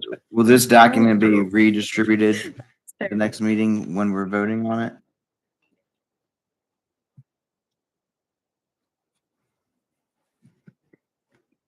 Okay. So we have, we need a motion, well, we'll have the hearing, June 12th, 6:15 PM, and we need a motion, or no, we don't need a motion for introduction. And this is it. Okay. introduce ordinance O-25-7. I gotta get down in the pile. 25-6, right? I can just read. An ordinance of the Town Council of Chesapeake Beach, Maryland, adopting the annual budget for the mitigation fund of the town of Chesapeake Beach for the fiscal year July 1st, 2025 to June 30th, 2026. So we'll just have that following the previous hearing immediately, which might be at 6:16. I don't believe you voted on the general fund yet, which was before that. Well, they haven't introduced it. We're introducing it. Oh, okay, We're just introducing. It'll be voted on next month. gotcha. And we're going to introduce ordinance O-25-8, an ordinance of the Town Council of Chesapeake Beach, Maryland, adopting the annual budget for the Water Park Fund of the Town of Chesapeake Beach for the fiscal year July 1st, 2025 to June 30th, 2026. And we'll set that public hearing for June 12th, following the previous two public hearings. I think it's 5 or so. Or somewhere in there. And for clarification, what was just passed out is what will be published for the public. Okay. Is that correct? Yeah. Okay. Next, we good? Okay. Next, introduce ordinance O-25-9, an ordinance of the Town Council of Chesapeake Beach, Maryland, adopting the annual budget for the utility fund of the Town of Chesapeake Beach for the fiscal year July 1st, 2025 to June 30th, 2026, and setting rates, charges, and fees related to water and sewer service by the town. That public hearing immediately following the previous 3 public hearings on June 12th, about 6:30 or so. 6:27. All right. We'll introduce ordinance O-25-10, an ordinance of the Town Council of Chesapeake Beach, Maryland, adopting the annual budget for the Water Reclamation Treatment Plant Fund of the Town of Chesapeake Beach for the fiscal year July 1st, 2025 to June 30th, 2026. And we'll set that public hearing to follow the immediately previous one. And we also want to introduce ordinance O-25-11, an ordinance of the Town Council of Chesapeake Beach, Maryland, establish maintenance requirements for private swimming pools to mitigate mosquito breeding and promote public health and safety. And we will set that public hearing to immediately follow the one on O-25-10. Thank you. All right. Time for reports of officers, boards, and commission. Planning and Zoning Commission. Anybody here to make a report? Do we have a report? Have a report. All right. You all have the report. Shall we read it or just let everybody look? Okay, Jamie says no, we're not going to read it. They're making a chicken committee. Is that what I'm reading? Well, To discuss backyard hens. yes. That's the gist of it. Yeah, and I know that in the past that backyard hens have not been allowed in the municipality. So there's that. Okay. All right, down to these reports. No hearing was held for the Board of Appeals, so Chesapeake Beach Oyster Cultivation Society. Is there anybody here to make that report, or should I just read it? I'll read it. Seabox volunteered to continue to support the Coastal Conservation Association along with Chespacks and their oyster reef ball build programs. 3 volunteers went to Sunderland Elementary School to provide guidance and support as 80 students build 20 reef balls. This program will continue in May with volunteers supporting 3 more schools, Mount Harmony, Windy Hill, and Beach. The ACLT conducted its annual water blitz, testing water samples of tributaries of Chesapeake Bay and Southern Maryland region. Seabox volunteers collected 8 samples from various sections of Fishing Creek. Results will be issued in June. Okay, the Green Team. You have a report from the Green Team? Yeah, the report is there, Mayor, unless anybody has any questions regarding the report. Anybody have any questions? Okay, thank you. Kellum's Revitalization Committee. Yes. So the Kellums Committee, we met about, I don't know, 6 weeks, 7 weeks ago, something like that, and came up with a rough draft of options based off of community input from the last administration. And then, it was just members or part of some of the inputs from the council. I will tell you that just very transparency, everybody has an opinion about what this space should look like. And there is going to be zero where everybody is on the same page. So some people like the dog park, some people hate it, some people like the walking path, some people hate it. So we did our best to capture everybody's inputs, and then we wanted to showcase this. So it's in here. I'm probably what we're going to do is allow a week or two for just additional comments to come in, and then the committee would reevaluate those and see if we want to change. We did walk the space with Jay and Mayor, me and you had spoke about this. There was some, mitigation factors for stormwater that we had to think through. There's the impervious surfaces that we have to think through when it comes to green versus not green. So there was some thought into this. That's why you see the pickleball courts where the pavilion is, because there's no open flames allowed. Those pavilions are rarely used. So there was the thought of you could use that because it's already a concrete slab and we're not having to go to the state with regards to using green space. The dog park, I did see a comment, thanks John for posting this on Facebook, that said the dog park is covering houses. This is a PowerPoint slide. It's just a very just tossed it on a slide, right? Just for reference. You mean you're not going to tear those houses down? Yeah, we're not going to tear houses down for the dog Okay, park. just checking. But there is some context to that. The dog park is over there because there was committee members and input that if you have a younger child, you may also have an older child. And we had talked about putting a playground, and I'll explain why it's located there. Is, if you have a younger child and older child, you don't want to have them on opposite sides of a large space. There's concerns about, having eyes on both sides of your head to be able to see everybody. I know the baseball field is a point of contention with, especially with two members on the council, John and Eric. I know you're not for this. I will call out that, I'm from St. Louis, baseball heaven. Absolutely love baseball. My son plays baseball on your team. And I love it. The challenge that I have is that this is something that we're putting forward for the town. And Northern Calvert Little League has put out a message that there's not enough fields, right? And that's a fair statement because baseball is exploding in Calvert. There's like 700, I think, kids this last year. The issue that I have is it's only during the spring that they would be able to leverage this. And it's only for 2 months out of the year. And the rest of those 2 months, or the rest of the 10 months, it'd be an empty space.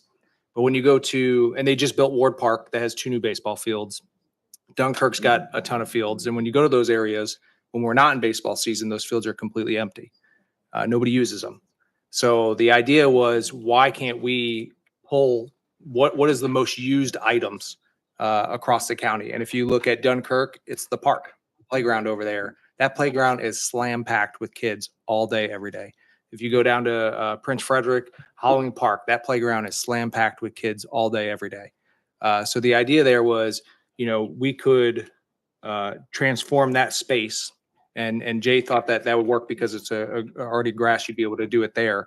And we don't have water mitigation, storm mitigation issues that we would have to work with Sarah to resolve. So that's the logic that was put there through the town. Laura, I know you've asked about fencing. That is a hot topic as well, about do we keep the fence? Do we not keep the fence?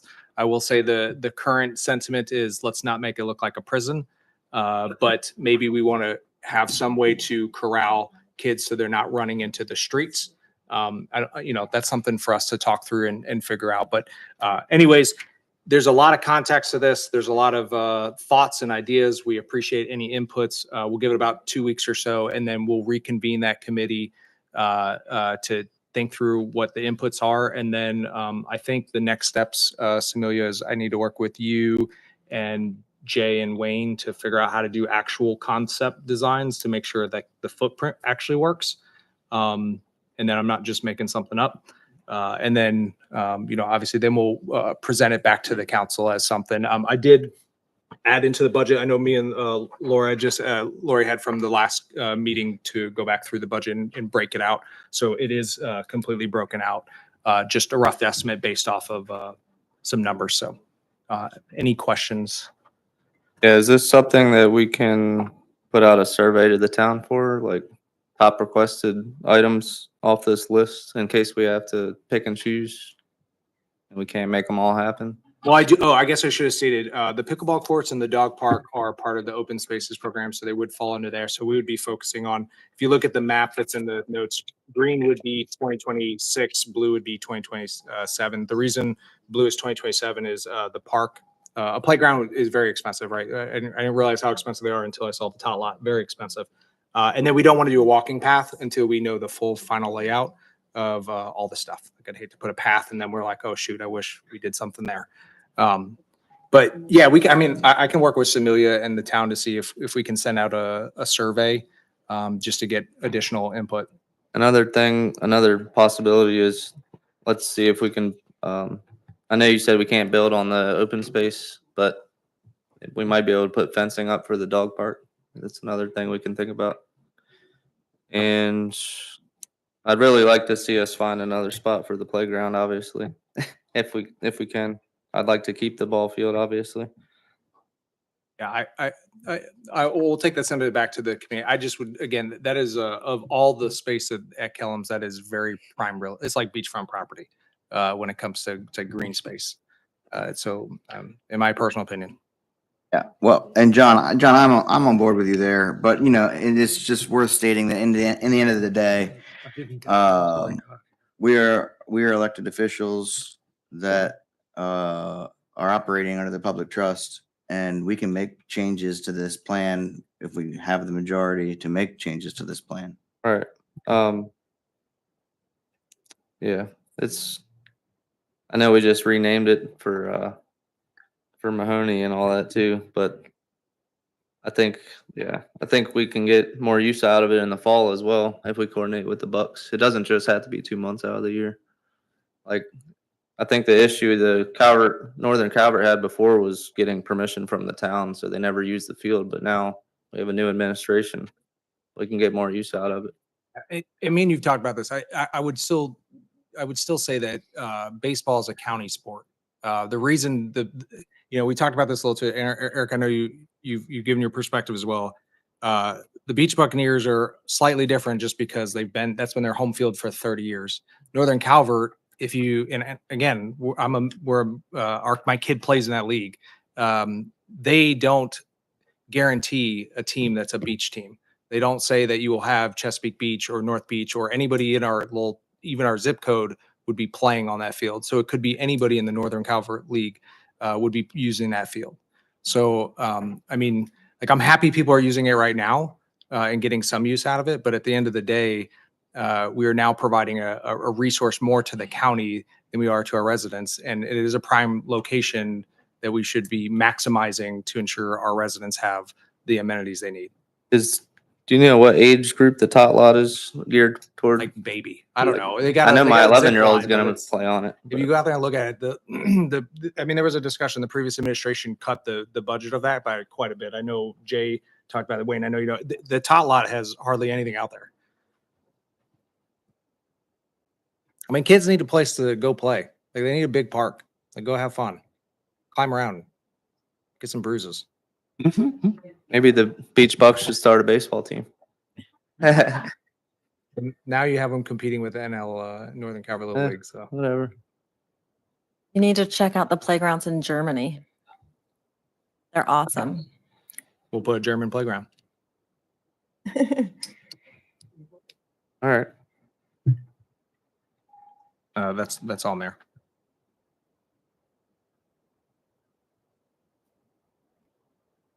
I just want to make a comment here. There's also other room here, if we absolutely have to, if the council decides we absolutely have to have a big kid playground here where the current baseball diamond is, we could put a baseball diamond somewhere else, like in the dog park area or the open space build out area.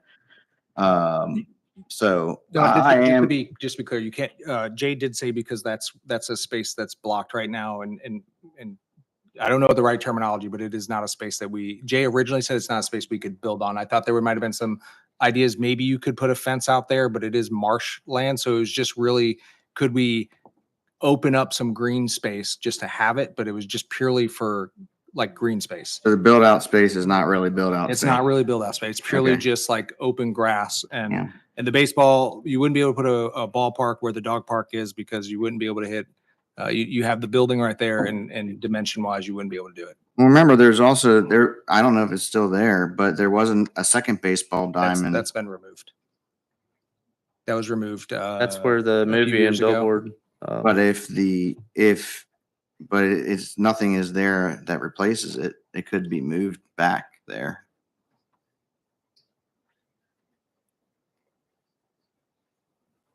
Is that an uncomfortable silence or what's happening right now?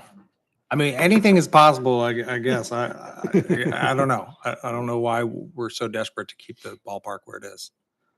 I mean, we can, and I am sentiment to for the Mayor Mahoney's. I am sentiment to that there was his name detriment, and I wouldn't just disregard that. I do think that there would be something done in place of that. We'll work with him to figure out what that looks like. But I mean, keeping a baseball field for 2 months out of the year, that it's not even town, potentially not even town. I don't get it. I'm 1 of 6. I also saw concerns about the parking. If you put the dog park there, they have parking issues with at home games. Yeah, Jason Cubbage, the president of the Bucks, is the one that's recommended putting the dog park there. Oh, okay. I kind of like I saw a plan from the previous administration where they had the pickleball courts there in the number 4 where dog park is. Kind of like that, and keep your pavilions.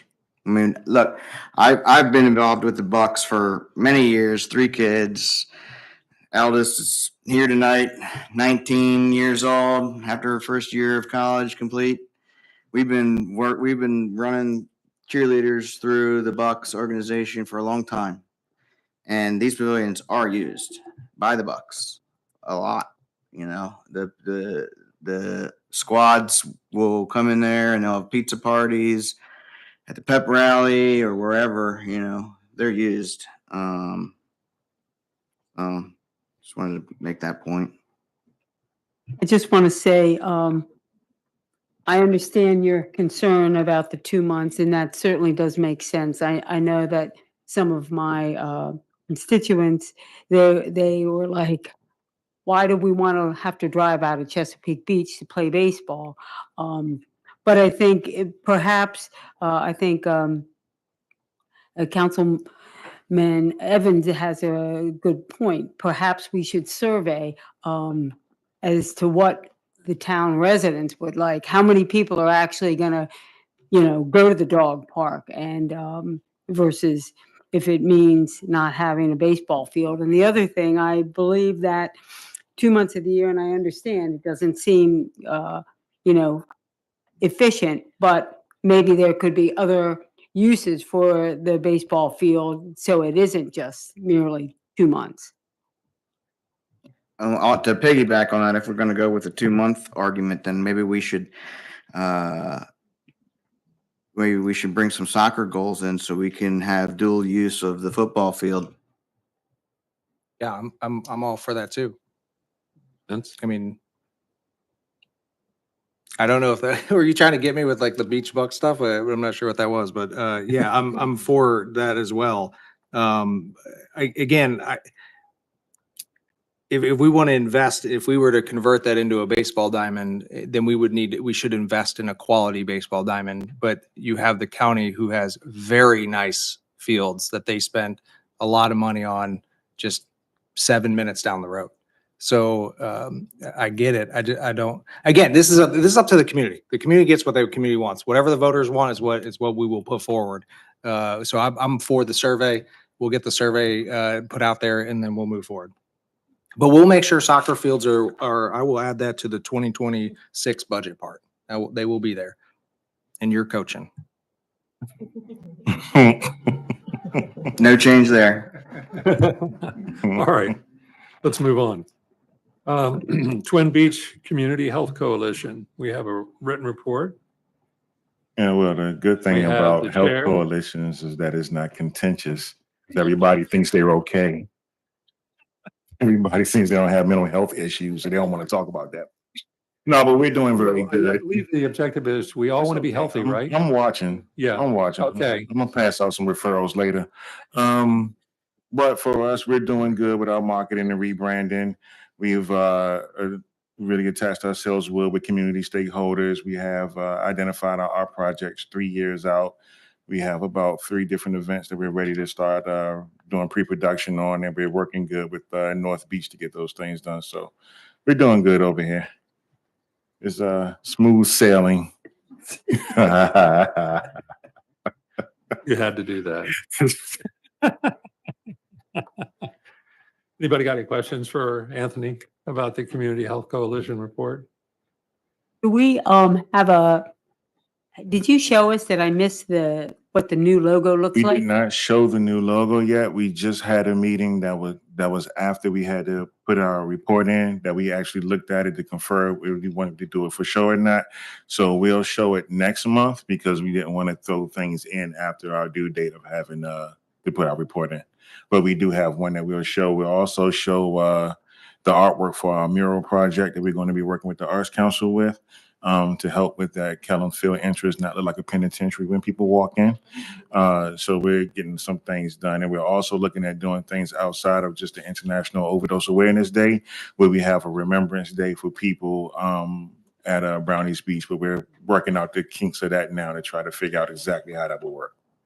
Thank you. All right. Anybody else got any questions? All right, moving along. The Walkability Committee. Laura? Hey, I'd like to thank my colleagues and the staff for finally funding me. I appreciate all the support because now we can actually work on our committee.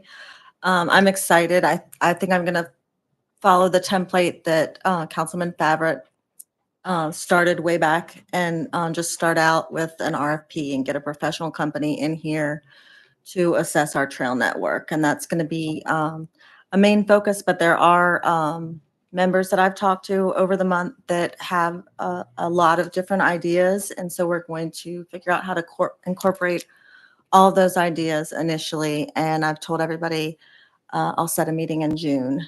And then in the interim, I have some follow-up conversations that I'm excited to have. And I also would like to get with you, Samelia, to reach out to Kim Tran. I have told her that after this meeting, we would be reaching back out to just have an initial brainstorming of the safety issues in the south side of town.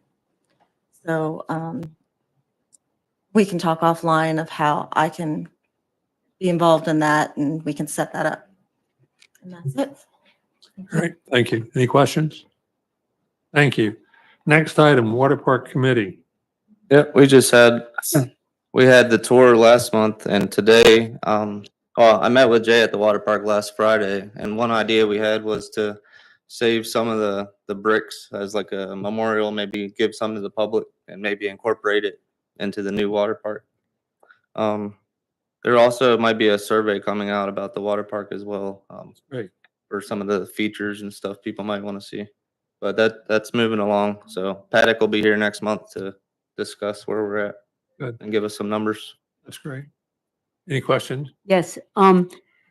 John, I've gotten some inquiries about people have identified that the demographics of Chesapeake Beach they're under 18 or they're over 65. And what they were interested in is that the activities at the water park would be conducive for the senior population. So they would have activities to do, whether it's, not just have, obviously, they don't all seem excited about going down the slide.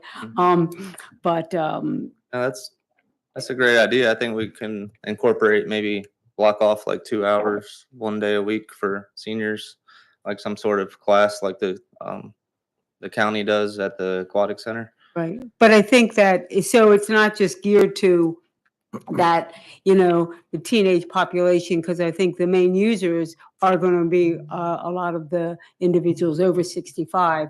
And so, I know in the past, what they did with the water park is they opened it up before at 8 a.m. and then people could walk through the lazy river for aerobics. And I think that's, A good I idea. just want to consider that population that they're served by the renovated water park.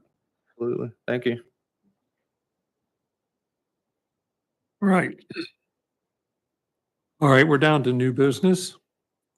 Town council to consider the purchase of a vacuum trailer for Public Works from Ditch Witch in the amount of $49,556.86. This is a budgeted item in FY '25, and I think you have the quotation in your packet. Is there a motion for approval of this purchase?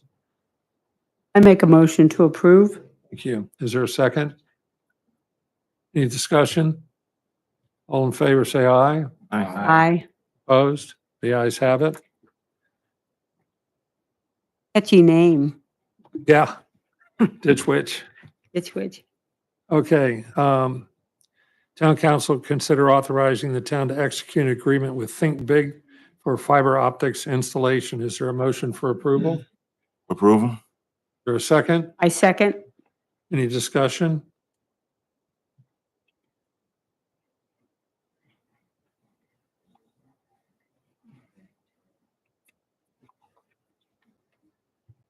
Okay. All in favor, aye, say aye. Aye. The ayes have it. Thank you. I'm just gonna abstain because I really didn't get a chance to read that. Abstention? I just have a comment though. I'm so for it. I apologize. Okay, we're already past the vote, but go ahead. Okay, I'll go with you. Is this something that you want to go to the public record? I would just encourage the town to challenge Think Big to not come in with one gigabit when there are way faster speeds available. And we should, if they're going to use our utility ways, they should just come in with more. I think I remember him saying they had the capability to upgrade it later. Yeah, we should just put it in writing. All right. I'm down to 3. This one is different. All right, next item, town council to consider authorizing the town to execute an agreement with Mid-Atlantic Asphalt to proceed with repair work at the tennis courts and approve spending up to $290,000. Is there a motion for approval, Laura? Motion for approval? You beat her to it. All right, all in favor, say aye. Aye. Opposed? I hear crickets. Okay, it's a nay? We do have one no. Okay. The motion passed. Next item, town council to consider moving funds from general fund salary and wages line item to legal services line item in the amount of $26,300 and green team line item in the amount of $2,500. Is there a motion for approval? Thank you. Is there a second? Okay, we have a second from Laura. All in favor, say aye. Aye. Opposed? Abstain. One abstention. Is that right? One abstention? Yes, sir. Okay. Okay. Next, that concludes our public session. We need a motion to close the regular. Yeah, Oh, public I'm comment. sorry, public comment. I tend to skip over that. I'm sorry, Deb. Nothing. Oh. First of all, came here today because Semelia said at the work session regarding the capital connection letters, ours was not concluded. Mine wasn't, because I have a little stipulation in mind. Yes, I did get the $30,000 capital fee taken away, but to get my license next year, I have to pay $30,000 to hook up to the water and sewer because of something that is in the rental housing application. And I'd like you to consider changing it, please.